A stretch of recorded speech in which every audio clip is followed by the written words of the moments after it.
Hi, Eli. Hey, Bob. How you doing? I'm doing well. Thanks for. How's Baghdad? It's really good. I'm calling you from the Press Operations Center for Multinational Division Baghdad at Camp Liberty, which is sort of on the southern end of the city of Baghdad, and I have been embedded with the battalion that is primarily working right now on the Abu Ghraib region, which probably a lot of Blogging Head viewers would know from the famous prison scandal of 2004. I think they've heard the name. Yeah. So you have changed. You have changed embeds since our last dialogue, which got a lot of attention, by the way. I mean, not only in our comments section, but a lot of blogs linked to it, got a lot of traffic. But in our comments section, there was a big argument about whether you had turned Blogging Heads TV into a propaganda outlet and so on. I want to talk. I'd actually like to talk about that toward the end. I would too. Yeah. Interesting questions raised, and I have strong views, as you do too, I'm sure. Yes. So anyway, but back to this new embed. Now you've left. Last time you were with Major Nori's unit, and now, but the last week or so you've been with somebody else. I've been following around a guy named Lieutenant Colonel Kurt Pinkerton, and he's an interesting guy. He's originally a Californian, and he originally served on CENTCOM and sort of worked the Pakistan issue, and has been somebody who has sort of taken a view of trying to study negotiations in Arabic culture. And what's very interesting about what he's doing is, I hope a lot of the Blogging Heads viewers know about the Anbar Salvation Front, or Anbar Awakening, and it is a coalition of tribes that are largely Sunni that have decided to turn on Al-Qaeda and are working with the U.S. military and particularly the Marines down there. Now, it's a similar initiative here in Abu Ghraib, and Abu Ghraib is largely Sunni, though there's certainly pockets of Shia population. A lot of them have been driven from their homes in the last year. And Lieutenant Colonel Pinkerton is putting together, sort of step-by-step, tribe-by-tribe, what he hopes will be a new front against Al-Qaeda among what really amounts to be is their hosts, or their former hosts, which were a lot of these sort of big tribes. And so it's been a fascinating experience. So these tribes were allied with Al-Qaeda in Iraq previously. Yeah, well, I want to stress that the main tribe here in Abu Ghraib is the Zobair tribe, and there is currently a war within the Zobair tribe. Harith al-Dari is a name that some viewers may know. He's with the Muslim Scholars Association and has sort of in the past said a lot of fiery things against the occupation. He's from Zobair. If you go back further, Sheikh Dari, who in the 1920, I think, or in that decade, had killed the British magistrate, and is sort of so the Zobair tribe is this tribe with a long history of not being very kind to invaders. And the interesting thing is that not every sheikh in the Zobair tribe right now is really. I mean, there is kind of a civil war within the Zobair tribe. I spoke with one of their sheikhs at his home, and he is sort of one of the main allies right now, but he's doing it secretly, so I can't really give a lot of information like his name and so forth, but he's a fairly high-ranking guy. But they have fought, and, this is a big deal. But there are other tribes as well. The Tamimi tribe is one of them that have really come out and said, you know what, Al-Qaeda's got to go. And what was interesting, and it's kind of fascinating to me, is that, the reasoning, this all started in September before the surge, before there was really there's always been an attempt at U.S. outreach, but this started when Al-Qaeda in Iraq declared the Islamic State in Iraq. And the Islamic State in Iraq is kind of like, would be a next step for any insurgent organization, because they can't just kill the invader, they have to provide social services. I mean, it's what Hezbollah has done, it's what Hamas did. So it did sort of make sense. You have to provide for the people, you have to have a positive plan, not just a negative plan. But by declaring the Islamic State in Iraq, the tribal sheikhs that I spoke with were saying they felt it was an affront to their authority, because they have their own system here, and under their plan, as they were sort of reading it, they were saying, you were usurping their authority, setting up their own Sharia courts. And even though a lot of these guys, I have to be straight, some of them, would be sympathetic to what we would call a sort of Salafi approach to Islam. At the same time, it's like local politics is everything. Plus, I mean, and it can't be understated enough, Bob, Al-Qaeda is vicious. I mean, they're awful. They do terrible things. And there was this attitude, I think, of Al-Qaeda in Iraq in the fall that was, you're either with us or against us. And the tribes were like, we're not having that.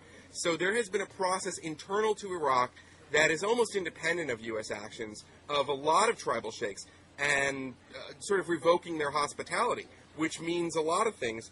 But here in Abu Ghraib, it means there's regular intelligence. There has been a battle. Can I stop and say, by Abu Ghraib, you mean the region that houses the formerly active, no longer active prison? And it is called. There's a town you called are not Abu Ghraib. you are not in prison as we speak, right? No, I'm not. No, I'm not. I'm not in the prison. Okay. But so there's this interesting dynamic here, and what Colonel Pinkerton said, because his area of his battle space is not affected by the surge, so he told me, in so many words, I didn't really have much of a choice, but I had to sort of reach out to these tribal leaders.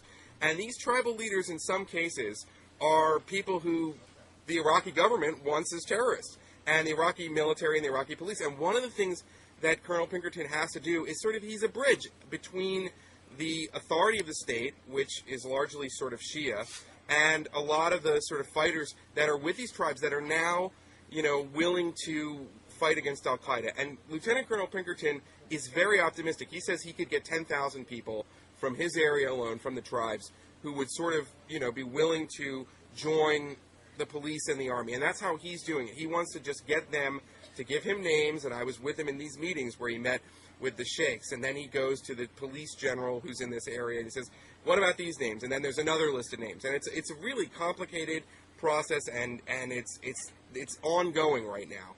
But that's basically the idea. Get these people to join the military and the cops.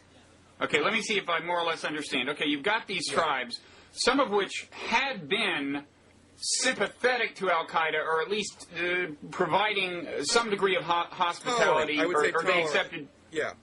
They accepted peaceful coexistence, and some of them, kind of ideologically, would have been happy with a government by fundamentalist Islam.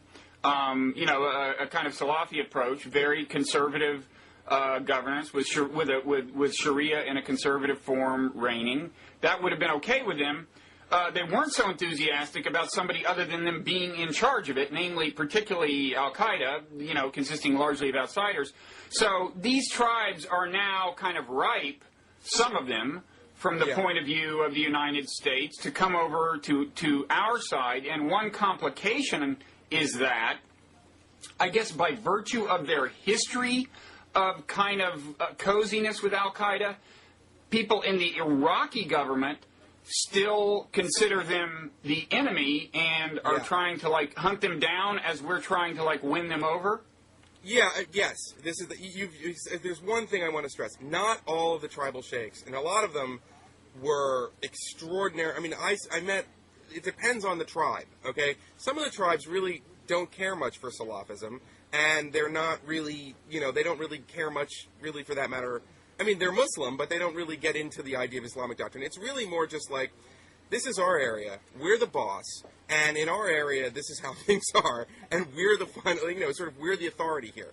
We will settle disputes, when there is a disagreement between neighbors. That's what we do. There's a tribal justice system, and they believed that Al-Qaeda in Iraq was a direct threat to that local autonomy.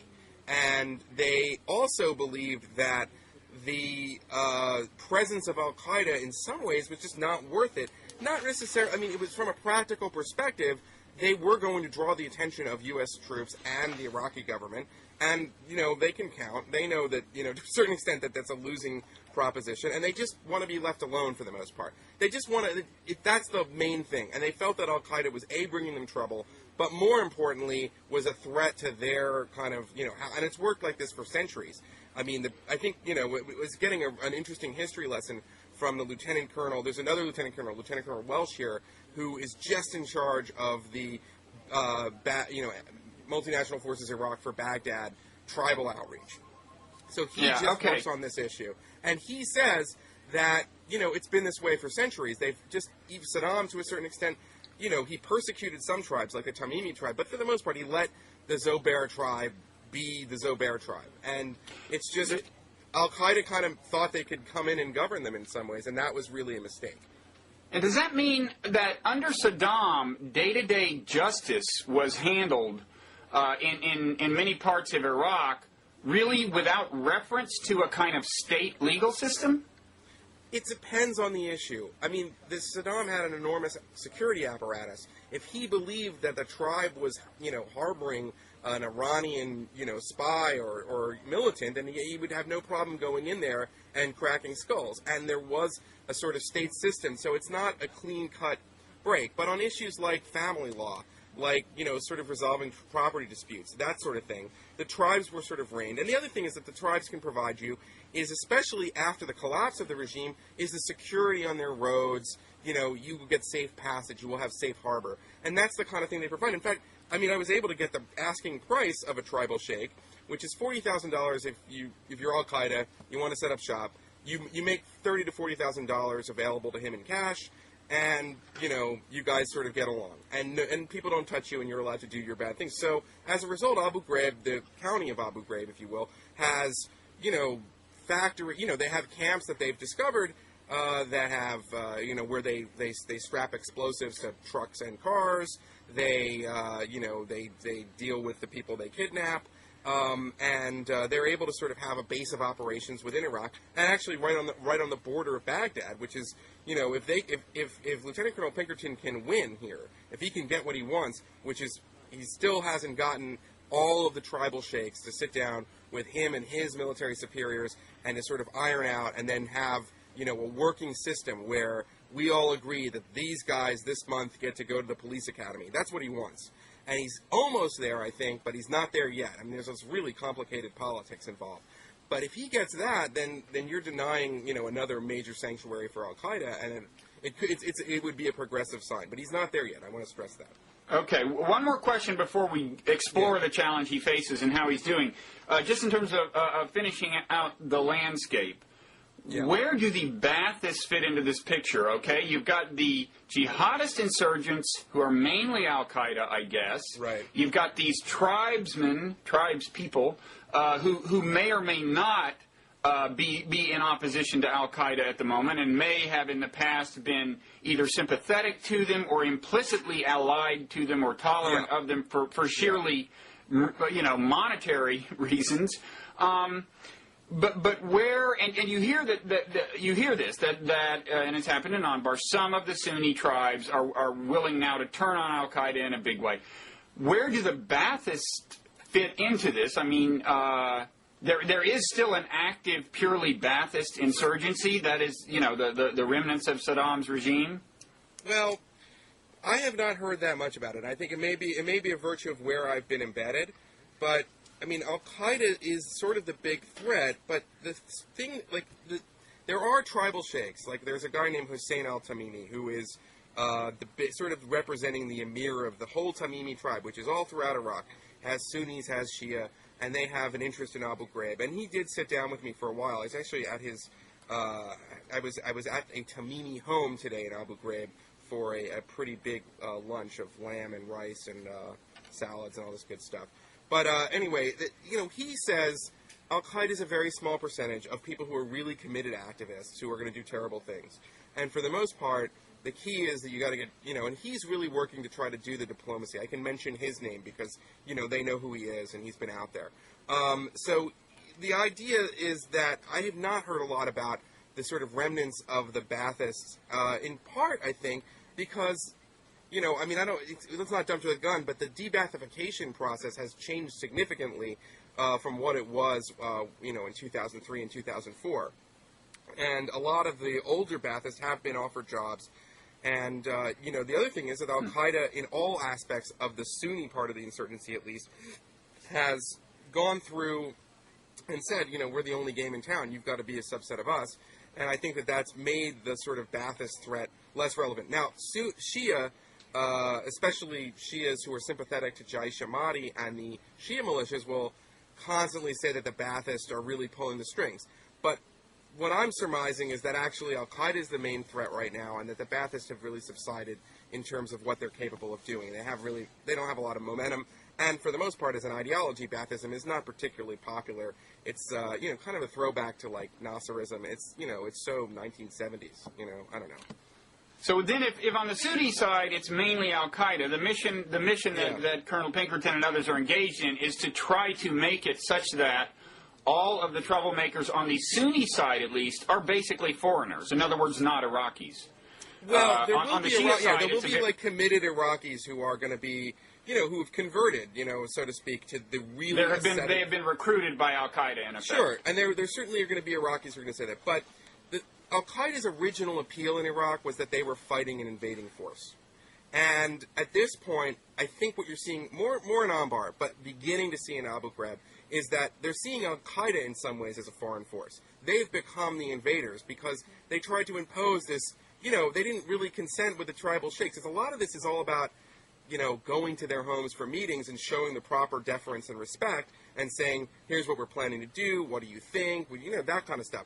And they just didn't do it. They screwed up their Arab politics. They screwed up their politics on it, and as a result, really starting, it didn't happen immediately. But I think that the U.S. sort of multi-forces command began in the fall, but more so, I think, in January, to take advantage of what was a very tangible trend among these tribal sheikhs, without whom, if you had full cooperation from all the tribes in Iraq, Al-Qaeda probably couldn't exist. I mean, it would be very, very difficult for them to exist. Because what does it mean when a tribe turns on Al-Qaeda and cooperates with the United States?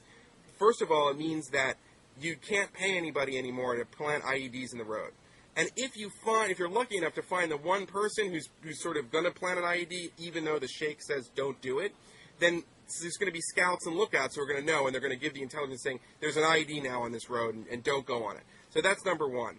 Number two that you get out of this is that you will have people who will use arms, and I want to kind of get into this in a second, but you will have young men under arms who are willing to go where Al-Qaeda is with American soldiers, or, I guess implicitly with American soldiers. That's a very difficult issue about fighting alongside the soldiers, who will go there and they will fight Al-Qaeda.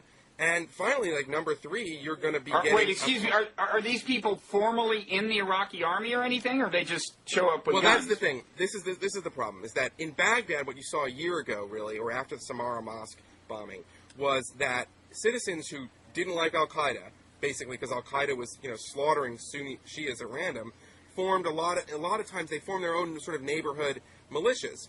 And these neighborhood militias led to the instability in Baghdad. So a big part of the Baghdad operation to secure Baghdad is to get these militias to put down their arms, and if they want, join the cops or join the army. So Lieutenant Colonel Pinkerton, whose battle space abuts Baghdad and includes the sort of a tip of Baghdad, has to be very wary that he doesn't want to create another militia that's going to be adhering to a council of tribal leaders. What he wants is for these guys to join the police and to join the army. But I sat in on meetings where Lieutenant Colonel Pinkerton was sort of explaining to the police side of it and the army guys, on the Iraqi army officers, saying, and their concern was, how do you know they're not going to burn us later? We don't want infiltrators. We don't want Al-Qaeda in our army. And so it's very difficult, because in the past, a lot of the tribal sheikhs and a lot of these people, worked with and tolerated Al-Qaeda.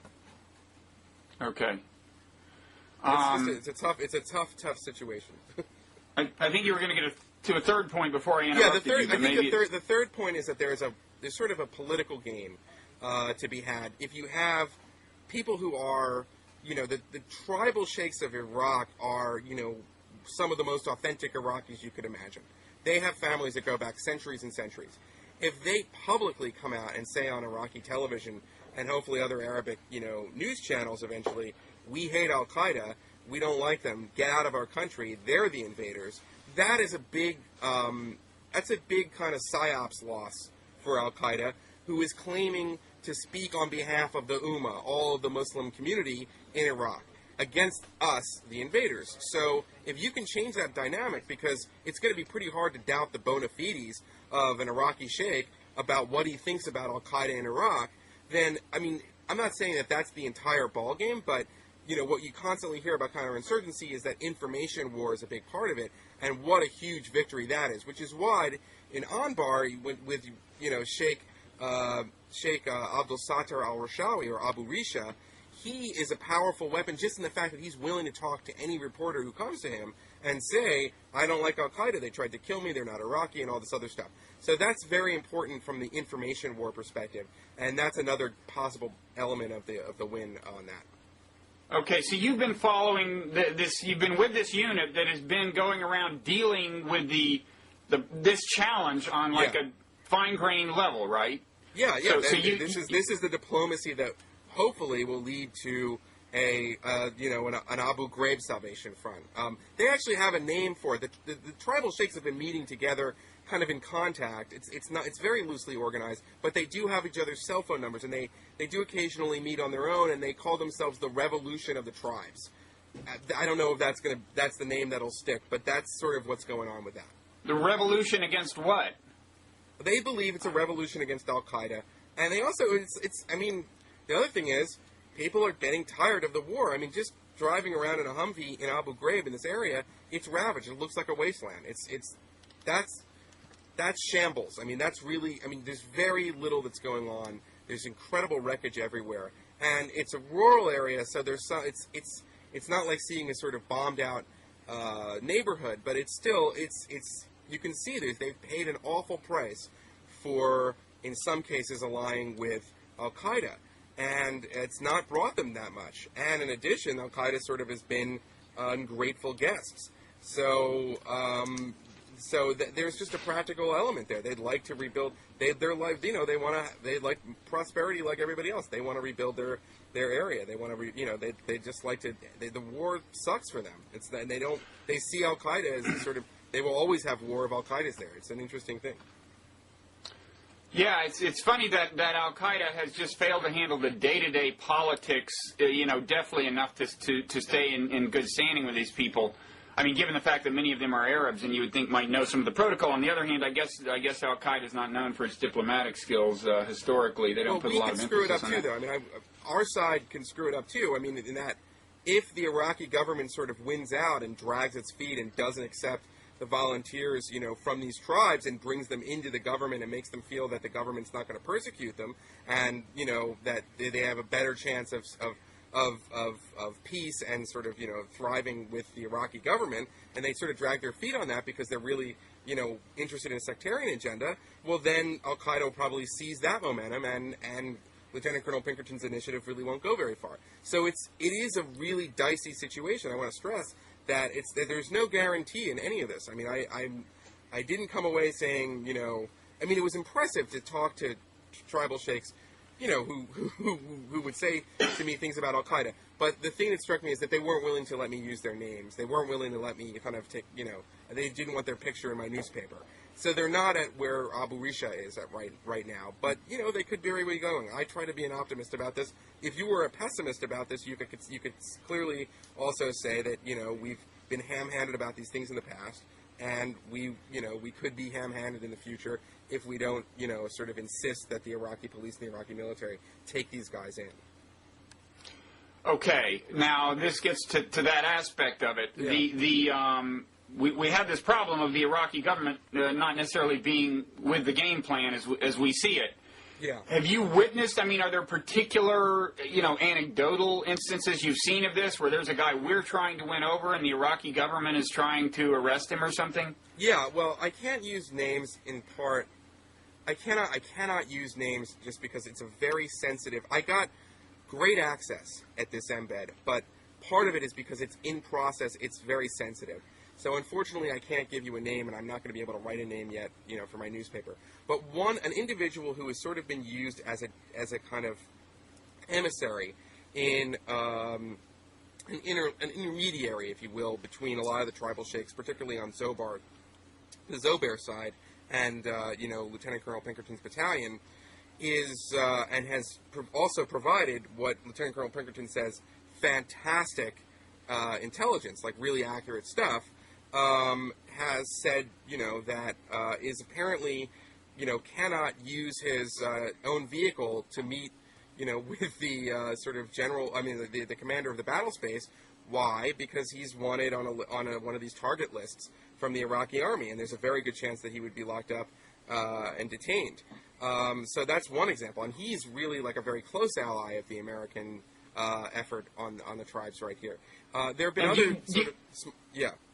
Well, guys, do you think he's on the target list of the government just because he indeed has this suspicious history, or does it go to, you know, is it more than that? Is there somebody in the Iraqi government who sees this person as like a political threat or something? I mean, it seems to me the problem is going to be much deeper if day-to-day politics lead the government to kind of repeatedly get in the way of this American effort.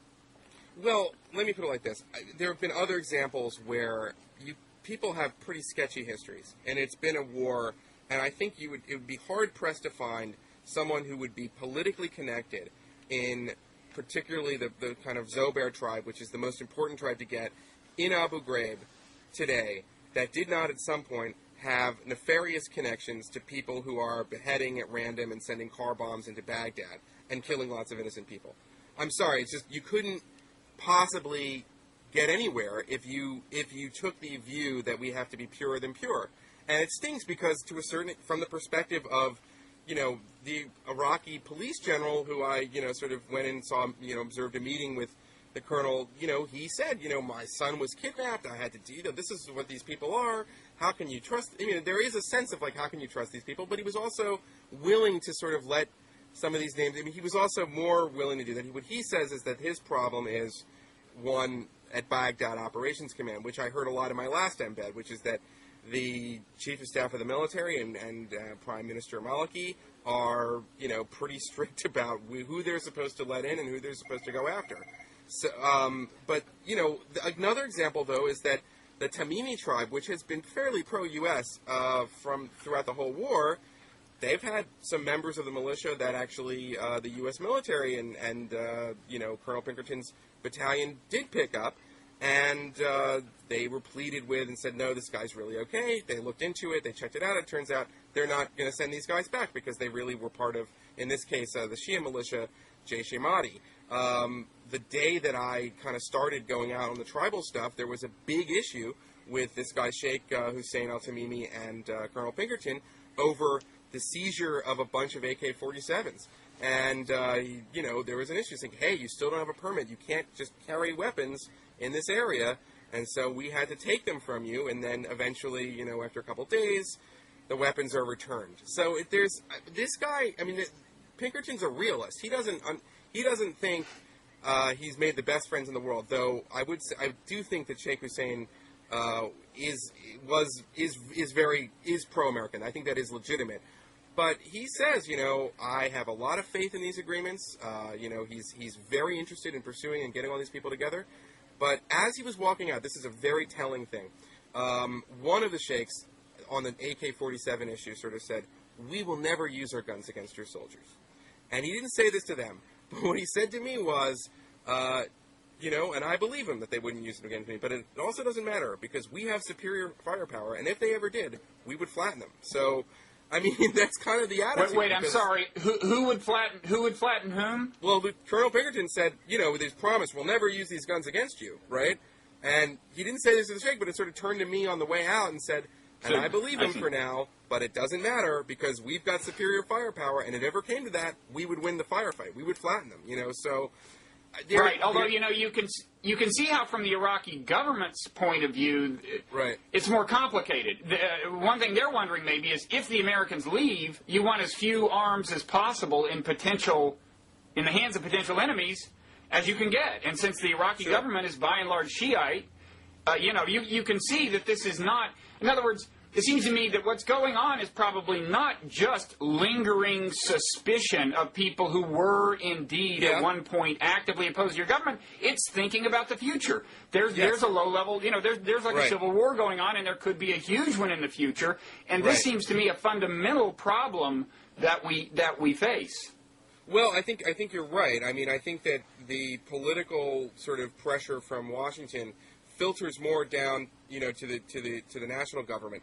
You know, Sheikh, I was during this lunch at the Tamimi home. At one point, you know, they were kind of going over stuff, and he knew that I was there, but he said, the Sahafi, the journalist, is here. I want to just say something.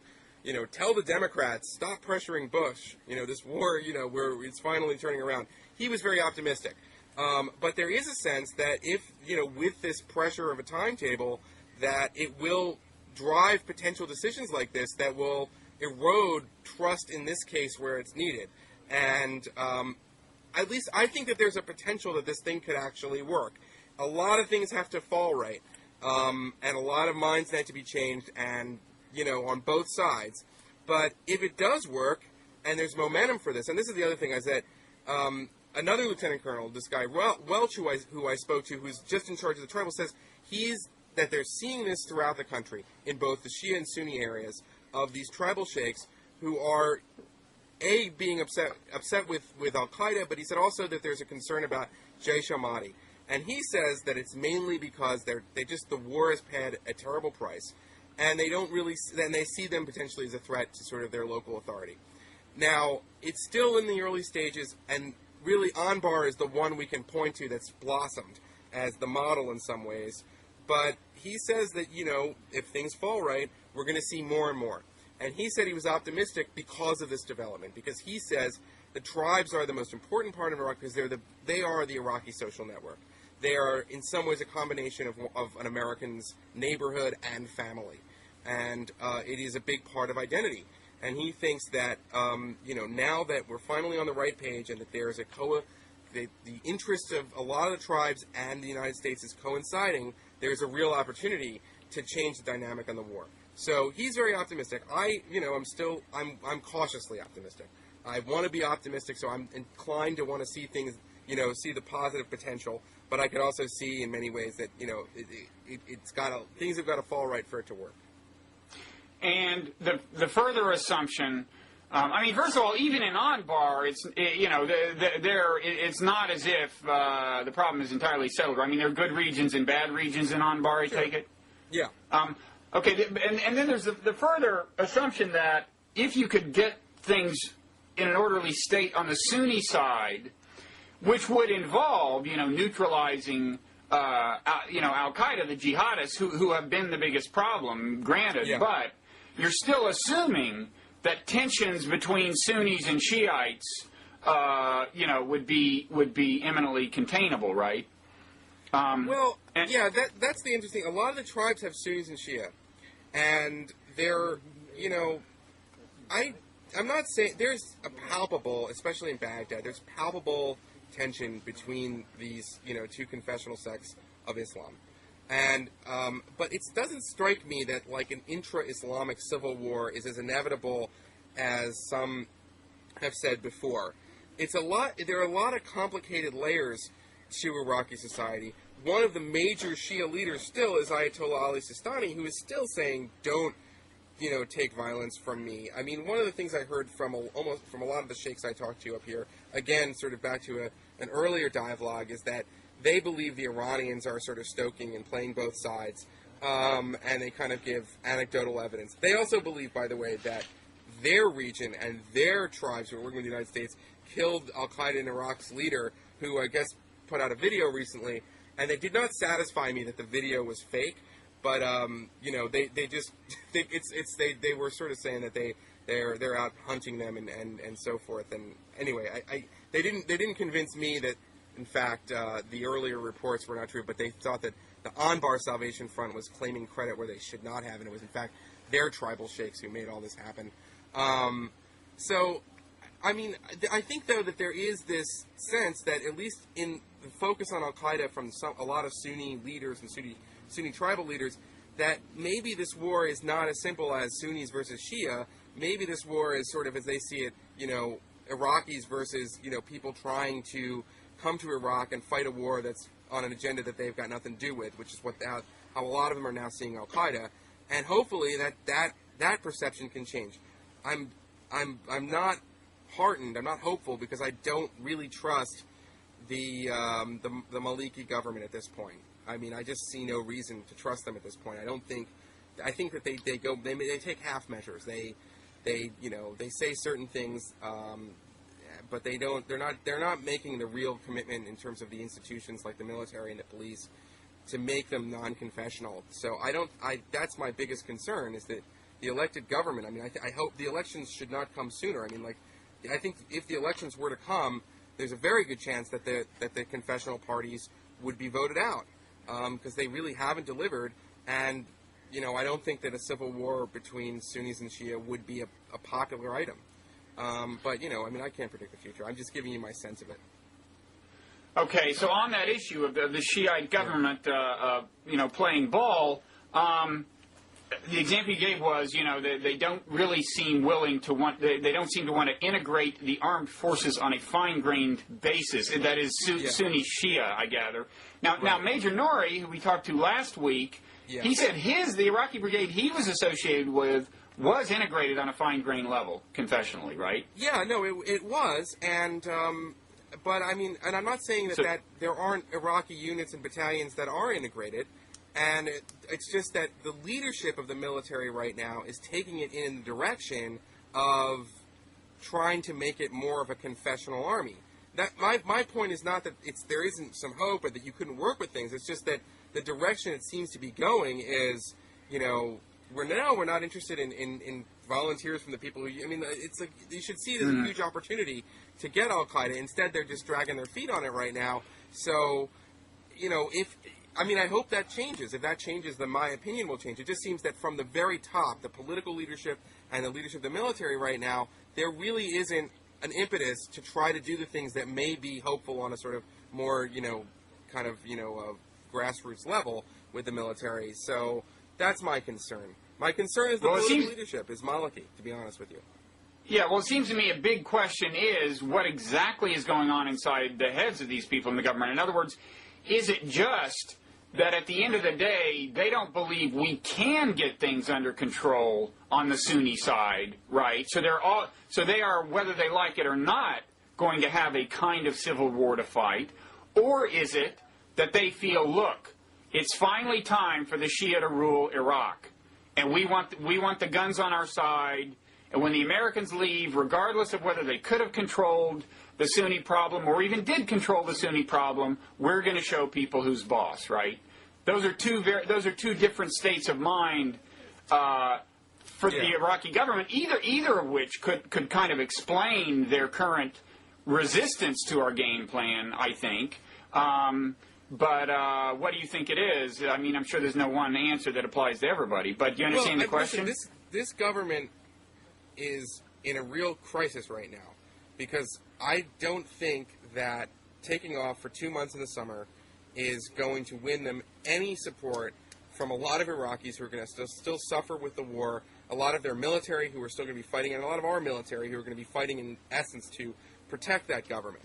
So this is the parliament that went on vacation or something? Yeah, they're planning to go on vacation for 2 months this summer, and they have a lot of work and reconciliation to do, and they need to do that.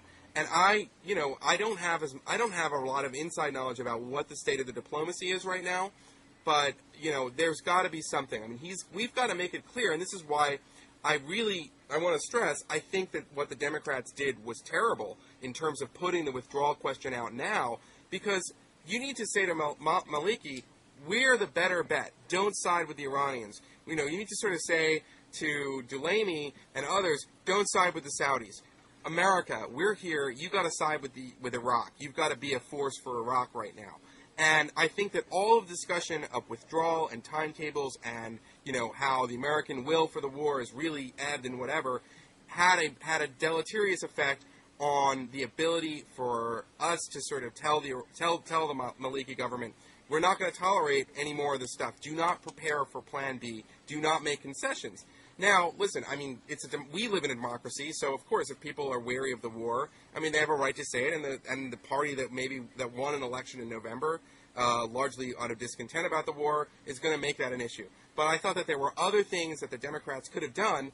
Just make a big deal about their big Iraq accountability project and have a lot of hearings on all the corruption, you know, in the CPA and everything. There are all kinds of things you can do to sort of voice frustration and anger and dissatisfaction. But because I think Lee Hamilton and James Baker in the Iraq Study Group back in the fall decided that the real lever that we had was to threaten to withdraw, I think it was a huge misread. I think that what it did instead was it got what you just said. It made the Iraqi government look to Plan B, and therefore the key things that they need to be doing right now, on just a small level, working with the tribes of Abu Ghraib would be one. They're not doing, because they don't think we're going to stick around, and I don't know how we're necessarily going to gain that back, and that's a very difficult situation. So I don't know. I hope and hope and hope. But the part I'm pessimistic most about is the status of the national politics and our ability to influence at this point. That's the part I'm most pessimistic about. Well, I think the Democratic position, I've been very curious about it, because I think it may be a political mistake, or at least it seems to me to incur I think it's a national strategic mistake. No, well, I mean, right. I don't These are separate issues. very well work. I understand. Yeah. I understand that, but I mean, one reason I've been so kind of curious about it is it seems to me that it risks being a tactical political mistake. And in thinking about it, we talked about this a little before, and I had said one thing is it is kind of residual momentum from the election that put the Democrats in power in Congress. A lot of what drove them into power was people who were really upset about the war. Now they have to deal with the legacy of that momentum. There was an article in the New York Times close to a week ago about how this works at a fine-grained level and about the pressure being applied by groups like MoveOn.org on a day-to-day basis on individual congresspeople. They are serious about this. Now, can I take this moment to make an appeal to the members of Move On, the Daily Kos, and other folks who are pushing for the immediate pullout? Please focus on something else. I've already been accused of being a neocon tool, so go ahead and take over completely. Please, Daily Kos, please move on. Focus on something else. Try to nationalize health care. I don't care. There are all kinds of socialist left agenda things that you can do. But right now, it is illiberal. I think it is illiberal to say that we abandon Iraq at this moment.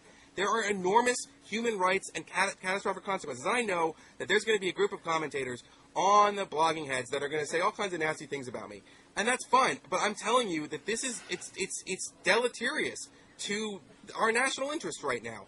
We are not people. America does not want to stay in Iraq forever. But if we were to leave it right now, we would be setting this country up to just a horrible civil war and just sort of competition of murder that I don't think could live with in terms of our values, and I think it would be terrible for our interests. So if you want to kind of, correct what you see as a mistake, then take a more fine and nuanced view of it.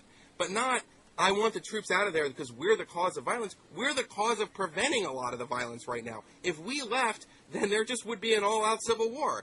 And that's what I think, needs to be understood. Now, I don't know it's going to be forever, but just please go back to doing something else. Do literary theory. Get upset about Imus. I don't know, but stop talking about Iraq, at least in this way. Thank you. Sorry. I'm sure that'll solve the work. problem, Eli. Okay.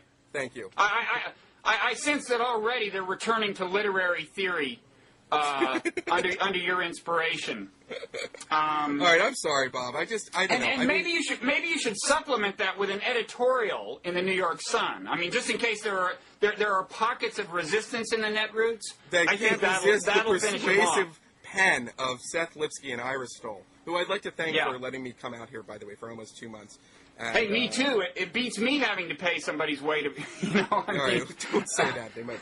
Anyway, I just. Right. Okay. Yeah. Sorry, that explains why I'm a neocon tool. But let me reply. Let me reply to that. I mean, first of all, there are serious people, not just ideologues, who argue that in the long run, it actually is the most humane thing to leave, not in a precipitous fashion necessarily, right? But I've heard serious people arguing that. I honestly no, and I want to just distinguish. I don't mean people who say eventually we have to leave.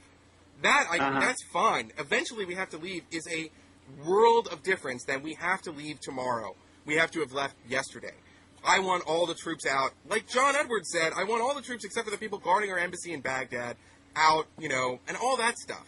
Because it pressures the Democrats. They need to understand that the Move On crowd could be a real opportunity as a sister soldier. You know what I'm saying? That they need to, that's not responsible at this point. Eventually we have to get out, fine. I understand that. I think probably that's right. But not we have to get out tomorrow because I think that it would be a disaster. Well, right, but a lot of the plans are not tomorrow on the Democratic side. A lot of the plans are like a year from now or something. But let me also say, I mean, there's a couple of other things to say. Yeah. First of all, you know, they are hearing from the Bush administration side of things kind of what you're saying. If we pulled out, it would be a disaster.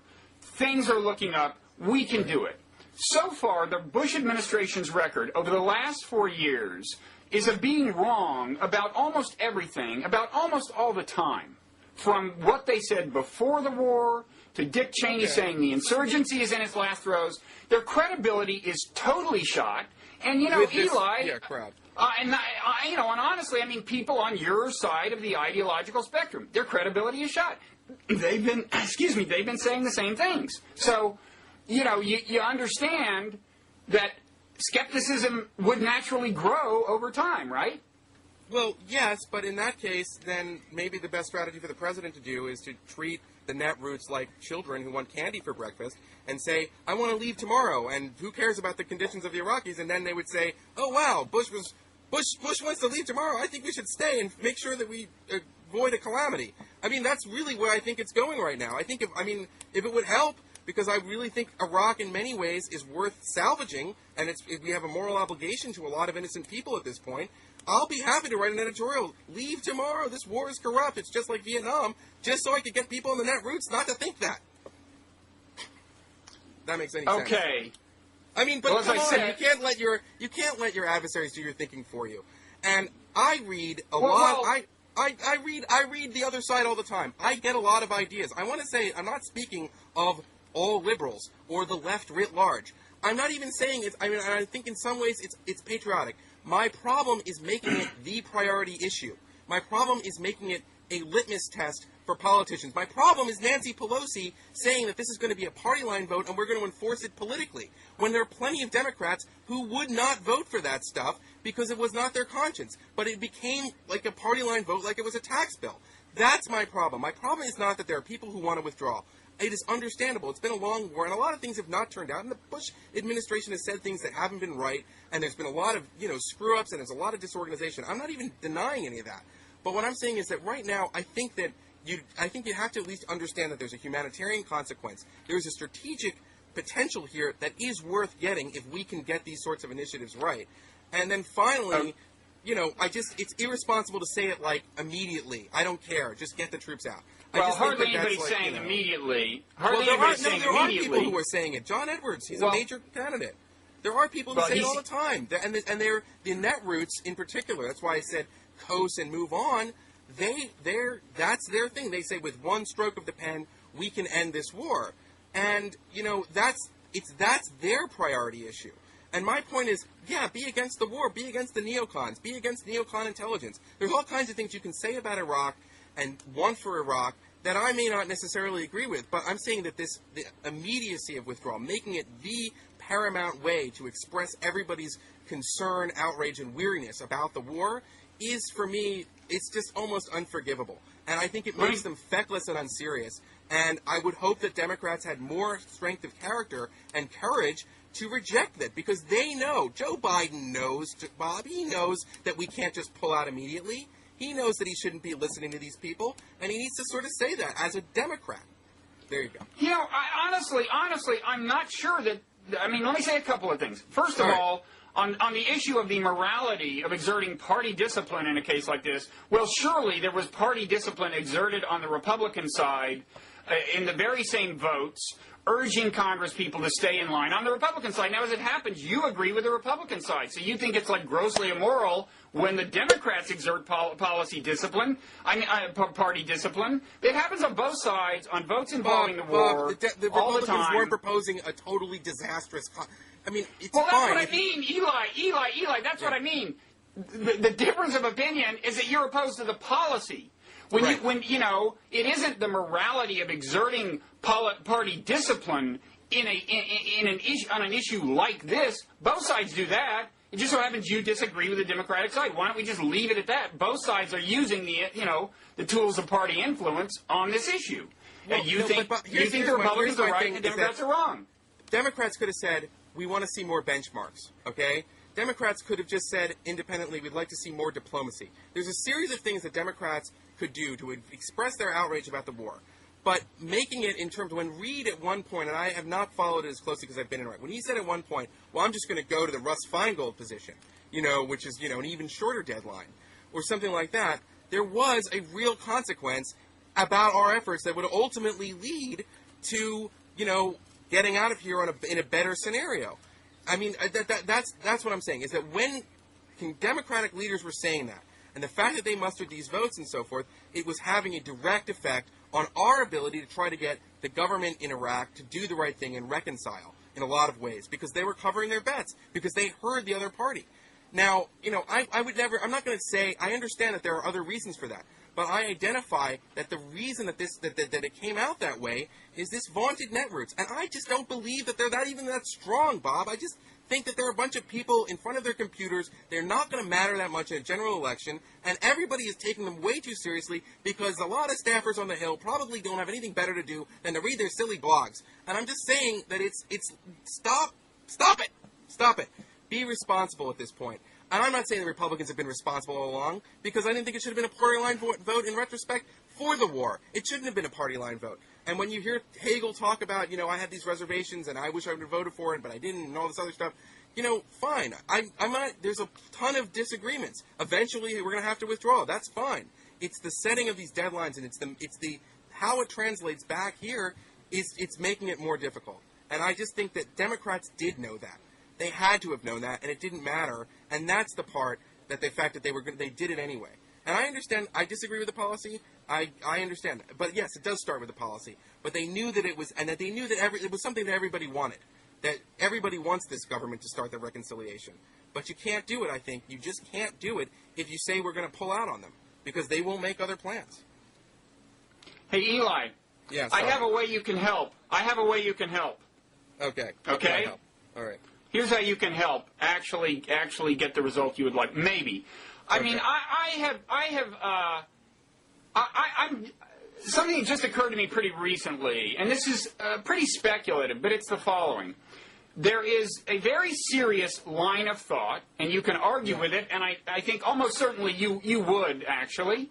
But there's a serious line of thought that a robust military presence in the Middle East, leave aside this war, imagine a day when this war is over, that a robust American military presence, or any appreciable military presence in the Middle East, in Arab countries in particular, on balance, does more harm than good, okay?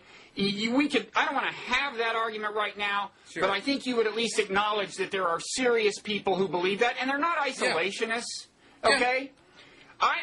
One thing I'm starting to suspect is that some of the impetus for this emphasis on early withdrawal comes from people who are most intent on not having long-term, so-called permanent, but really just long-term American bases in Iraq that go beyond the war. These are serious people, and they think, and I think this is a plausible argument on their part, they think as a practical matter, the only way to prevent that is to get the hell out now. Because if the war, slowly subsides after a fair amount more killing and suffering, and even by your own account, we're talking years and years, that's what you said last time, okay?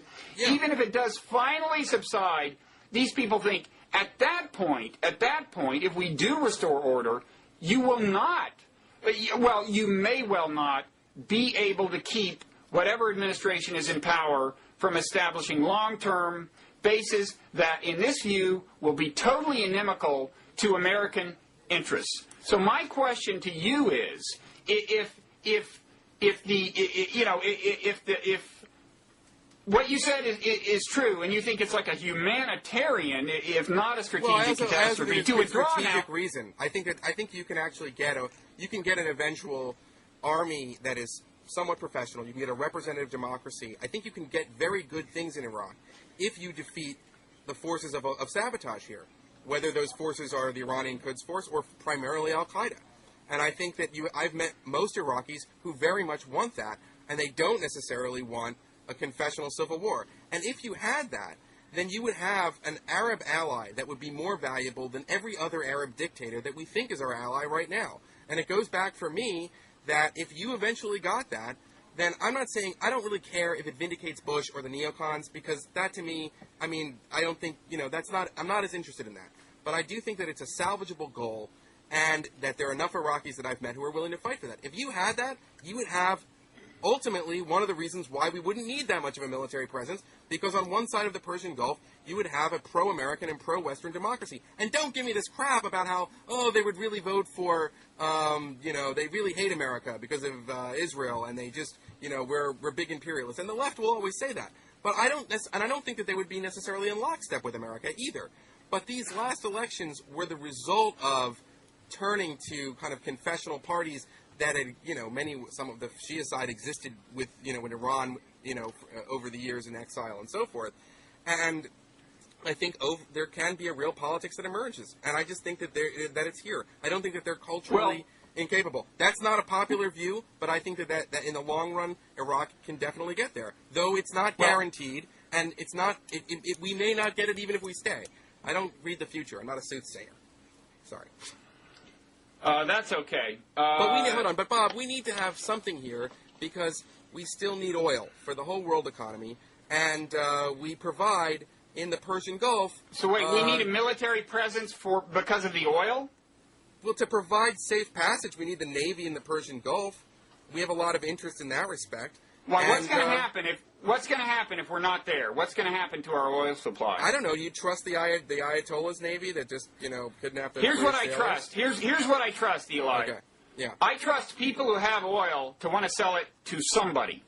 And if they sell it to anybody, that has the influence on world oil prices that we want, okay? There's more or less unified world oil market.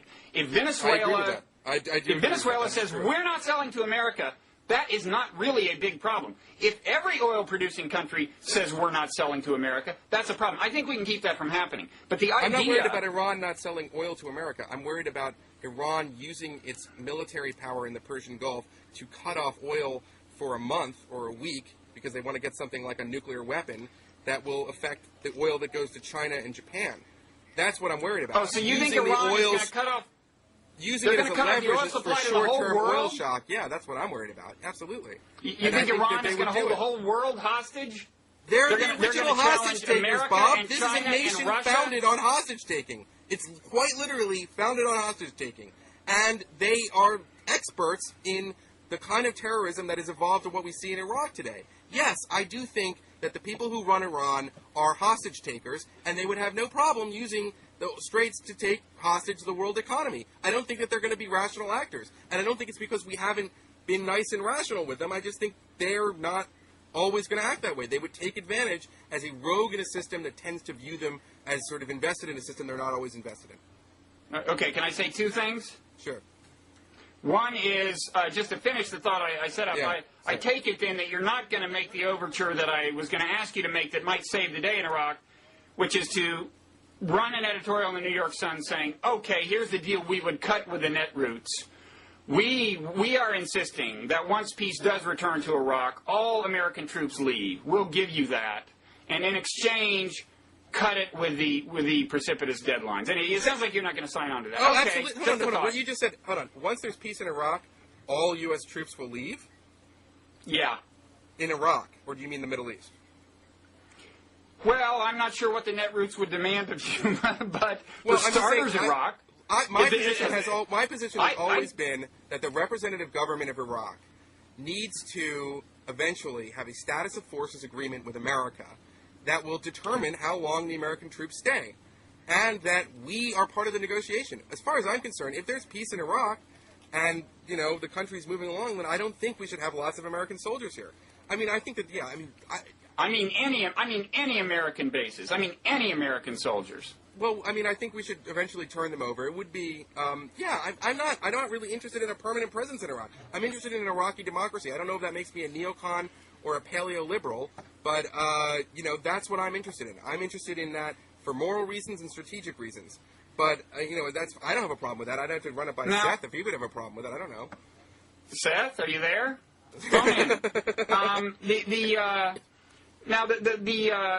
The second thing, though, is on this Iran business. You do have a tendency when discussing to Iran to reach really impressive rhetorical heights. This particular I get a little motif. upset about it. Yes. This particular motif is a little different from the past. We haven't heard evil, monstrous, or depraved yet. What you did say is these people are hostage takers, so we know that they will hold the world hostage over oil. Now, come on, think about that. It's true that they have taken their share of hostages. It's also true that, you know, they haven't, so far as I recall, kind of grossly miscalculated in the sense of taking hostages in a way that would lead to the end of the regime.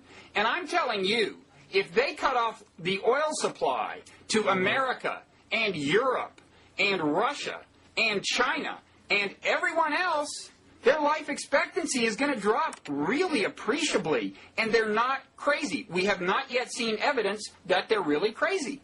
Hold on, Bob. I'm sorry, Bob, can I but ask the you a evidence serious is question? they're still around. Bob, if they were to pull a stunt like that, don't you think it would have something to do with the leadership of the Western world and the leadership of the United States? And more importantly, I wonder if they did something like that, would the netroots take your position that this is unacceptable and their regime will be short-lived? I mean, you're saying that they would calculate that the risk would be too high to the health of their regime. One could argue that the risk might have been too high when they took the British sailors hostage, too. One could argue that as they keep pushing and pushing, and if they get a nuclear weapon and they keep pushing more and more, then they would do these sorts of things, which is why I think it's unacceptable that they can't have a nuclear weapon. I think that, yes, in some way, there is a rational calculus to doing bad things and committing terrorism. Absolutely. They feel that they can get things that they want. But they also, you know, I think that, first of all, they can make bad choices based on incomplete information, and they also seem to be getting more and more emboldened. So, I don't know, my argument with you on that is that, like, it depends. I don't know, if we had, like, President Kucinich, God forbid, they probably could get away with it, you know? I don't think you have to worry. He'd be too busy building the Department of Peace. He does talk about how he wants to build the big I would say the chances of him being elected president are the same as the chances of Iran holding the whole world hostage, and we shouldn't spend a whole lot of time worrying about either. There's a pretty big distance between seizing, you know, a dozen British sailors and holding the whole world hostage. Moreover, when things got tough, they did release the British sailors. Maybe I actually don't. Hold on. I don't know. When we gave them their second secretary, or the Iraqi government gave them. No, we gave them. He was staying in a facility that we had. When we gave them that, and they got effectively an exchange, then they gave up the British hostages. They didn't give up the British hostages because things were tough for Ahmadinejad. I don't know where that's coming from. I'm just saying, we ended up giving this guy, I think his name's Sharon, I forget his name off the top of my head, and at one point, depending on what version of it you read, there was talk and some discussion about giving up these 5 guys that we took in Erbil, which I think ultimately General Petraeus vetoed. So I think they gave it up because they got something. Okay. You're right. There have been 2 theories about why they did what they did. One is carrots, one is sticks. In any event, what they did not do is fatally miscalculate. And they do not have a history of fatally miscalculating. And I would keep that in mind as we appraise a number of scenarios involving Iran. Anyway, I don't know. Okay, I guess that's enough. Well, we've talked a long time. I'm going to be beloved. I'm sure after this dialogue, all the people who I have a problem with from the last dialogue on the comment section are just going to love me. Anyway. But we're still pals. I wouldn't worry. You know. I wouldn't worry. I think you've already persuaded them to return to comparative literature or whatever it was you suggested. Please they are go productively engaged. Don't worry. Right. Okay. Your drum. Don't worry. But I mean, let's do as we move toward the end. Discuss that whole issue. What happened was last time you were on, you came on and you told me. I mean, you called and before we went on the air, it wasn't that when you put Major Norrie on the screen, it was news to me. It was that you had called, and right before we went on the air, you mentioned that you had him, and then when he came on, I said to him, Eli didn't tell me until he called you were coming on. That was just my way of apologizing in advance for any kind of seeming lack of preparation on my part in terms of questions I asked. And indeed, there are questions I now wish I had asked. But anyway, so a number of commenters who first of all were very dismissive of him, of his perspective. Right. Extrapolated further to think that you had sprung him on me precisely so I would be unprepared to fend off this propaganda tool. And, right. you know, my view, I mean, I know you have views. My view is, well, go ahead and give me your views, and I'll give you. I mean, it's a kind of interesting question that they raise. I mean, you know, you're associated with a newspaper with an ideological perspective, which I have noted in the past. The first time you were on from Iraq, I made a point of saying that. But anyway, go ahead, you react, and then I'll react. Well, first of all, there was this confusion. Major Nouri is the head of a MIT team. That's 16 people who go out almost every day with the Iraqi army. They get into firefights. You know, on January 6th, Major Nouri received, you know, was leading his troops in an 11-hour battle that ultimately was the first step in bringing back normal life to that small little slice of Iraq and Baghdad. This is not a public affairs officer, and to say that he is, or that he's just trying to give you propaganda, having spent 8 days with a guy, and I consider him a friend, and then at one point they were calling him a liar and all this other stuff. It just strikes me. Well, even calling him, can I just say, even calling him a military spokesman, which a couple of them did, is really wrong. Yeah, I have been to briefings by military spokesmen. You don't learn anything. It's their job for you to not learn anything. Right, this was different. This was a real guy who's out there. I wouldn't have done that to bragging heads. I mean, listen. Hey, reality-based community. If you're such a reality-based community, and you don't accept anything that anybody in the military says, because as one of these guys, Kidney Stone, said, OPSEC prevents them from ever telling the truth, that's absurd. He's fighting the war, and he's a soldier that you claim to be sort of speaking on behalf of in this meat grinder. And he might have another perspective. And I would tell you, and I think when you asked me, when we're kind of in the reporting phase of it, not every soldier agrees with Major Nouri, but I thought his perspective, as one of the people working with the Iraqi army, would be valuable. And I talked to him afterwards, and he was somewhat baffled that someone could sort of say that and insult his character. And I'm angry on behalf of kind of Major Nouri in that respect, which I thought it was really treated very shabbily. And finally, it didn't make any sense. I mean, go out of your way. You know, there might be another perspective on the war other than the Americans commit massacres, there's another terrorist attack, and all the troops want to go home. I mean, maybe there's another perspective from some of the people fighting it. And it just strikes me that if you're just constantly going to say anything that doesn't conform to that view, you're not the reality-based community, you're the credulosphere, because you only believe what you already, you know, or been the doctrine of what you've been told reality is. And it's a lot more complicated than that. Yeah. Well, my view is, I mean, first of all, you know, I mean, I hope you'll tell him the way this works is. Yeah, it's the internet. He understands. Yeah, I mean, it's the internet. Not only that, it's not only that. I've tried to make this a site that actually attracts people from diverse ideological perspectives. Yeah. In most blogs' comment sections, major battles don't break out largely because they all agree on the big issues. Okay? Yeah. And we have kind of a diverse audience, and actually most of the time they're stunningly civil, and I'm always delighted when they are, and sometimes they're not. And one thing that pretty predictably is going to make them not so civil is the Iraq War, because people feel strongly about it. I opposed it. Sides. I feel very strongly about it. But we've been civil, Bob. I mean, I learn a lot from talking to you and reading you, I might add. You know, I do too, but you see, that's the way, you know, the site can work. It's interesting. You can bring people together who have sniped at each other in print, not that we had a history of doing that.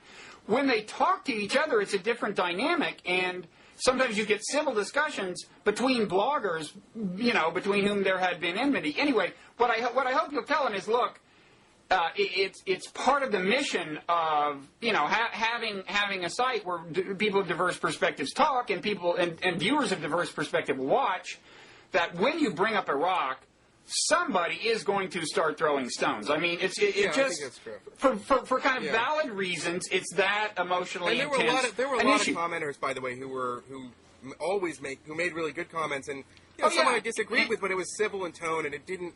Don't question my character. I believe what I believe, honestly, and you may disagree with it. But I mean, I just am sick of sort of reading, not just about me, but like, you've got blood on your hands, you're just sending boys off to war, crap like that. Engage me on these issues. I try to do the best that I can when I write something to give you my honest assessment from talking to as many people as I can. And the same is true, I think, when you asked Major Nori these questions. And, because his conclusions don't match yours, as Mickey Kaus brought up, there is a tendency to just question someone's motivations. And I don't think it gets us really anywhere. And I don't want to, and you get it on both sides. I think you're right, that there are sides who will also question the motivations of people on the left who will say things. So there you go. Well, anyway. Well, not only that, I will say on behalf of our commenters, a number of our liberal commenters, gave persuasive or heartfelt rejoinders to kind of some of the more extreme complaints lodged against you or Major Nori. I mean, one person said, flat out, all people in the military are liars. Now, as the son of an army colonel, I like to think there's at least one exception to that rule in the history of the military. Yeah. And, of course, it's a ridiculous thing to say. Now, it is true, of course, that institutions have perspectives, including the Army, and loyal members of those institutions tend to carry those perspectives with them. And I thought it kind of went without saying that the guy's got a perspective. That doesn't mean you can't learn anything from him. I mean, obviously, he's on a mission. He's a professional soldier. He's not going to come here and say, look, my men are incompetent. These Iraqis are hopeless, and I just think the whole, thing is hopeless. He's not going to say that. Yeah. You can still learn things from him. I mean, in other words, here's one way of putting it is, he's going to be preaching the gospel of some kind that isn't, some detached view of things. But it's interesting to just listen to what kind of gospel he's preaching. And in that regard, it was interesting to me how thoroughly they seem to have inculcated a pretty sophisticated counterinsurgency doctrine to these people. In other words, he was acutely conscious, and I think it's safe to say that this is the sermon that he gives his men, and that's why it's interesting to me that this is a sermon being given, that look, every little encounter you have with these people is part of the war, Every little friendly encounter you have with an Iraqi is part of the war. And I would contrast this with what we were doing right after the invasion. I remember seeing that they were... we would go, and when we were looking for suspected troublemakers in their homes at night, we would bring them out. We would bring them out in front of their families and make them kneel and put a sack over their head and bring somebody along to videotape it and put it on satellite TV. Excellent idea. Humiliate Iraqi men in front of their families and put it on Iraqi TV. What an excellent idea. I mean, as amazing as it sounds, apparently nobody had thought this through. Nobody had thought this through. The war, they've learned a lot of their mistakes. And a lot of it's a little shock. I mean, frankly, it is a little shocking that they had to learn that through a process of trial and error. But for whatever reason, I at least learned from Major Nori that there is a much more enlightened perspective now in place. And it's what you would expect coming from General Petraeus, knowing his history and how he's thought about these things. But anyway, there's a lot you can learn from somebody, even knowing their perspective. And so I thought it was valuable. Look, I don't deny that obviously also as somebody who's like running a website, I thought when you said, I'm going to put a real soldier on, I thought, oh, cool, okay. That's good TV. That is good TV, but I think, obviously you should be able to assess a person's obvious biases. Yeah. And we all have biases. I don't mean Army people have biases. I mean, we all have biases. And when you know somebody's a soldier or a member of a professed ideology, you can kind of correct for it and still learn something. So that's my defense of being a neocon tool. Okay. Well, I wanted to be accused by, the neocons of being sort of a tool of the left, or something like that. But thank you, Bob. It's been great doing these blogging heads from Baghdad with you. I've enjoyed it, but did I just hear you speaking of the neocons as not including you? No, I mean, you know what? I don't know. I'm sure I'm a neocon. I write for a neocon paper. I've also written for the Washington Monthly, for whatever it's worth, and once for the Washington Post Outlook section. I mean, I don't know. I really they were try. Getting, I tried. I think they were getting you, Eli. I think they were getting you mixed up with Anthony Lake. Well, no, I mean, it's funny. I mean, I'm friends with Spencer. I'm friends with a lot of people who you think I would be, like, bitter enemies with, who are, because I'm genuinely, I learn more from reading or listening to someone who I'm going to disagree with than I do from just, and I'm kind of bored by just people who are going to repeat doctrine, whether it's left or right, and I don't know, this is my approach. But yeah, I tend to come out on the neocon side of things, and I'm not, I don't know. I don't think that I should go into some war crimes tribunal for it. But apparently some of the commentators do. Anyway, it's been great doing this, Bob, and I learned a lot. It has been. So when you're coming back within days?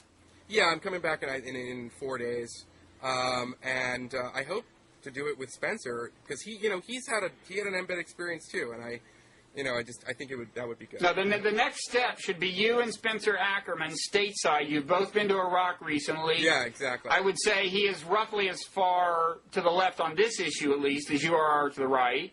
Yeah. We will see a very... we did a weblog before, which I think could have been better, but this one I think will be good. Be very interesting. I got to close with, there was an interesting morsel you tossed out on the very first one. You seem to have reason to think...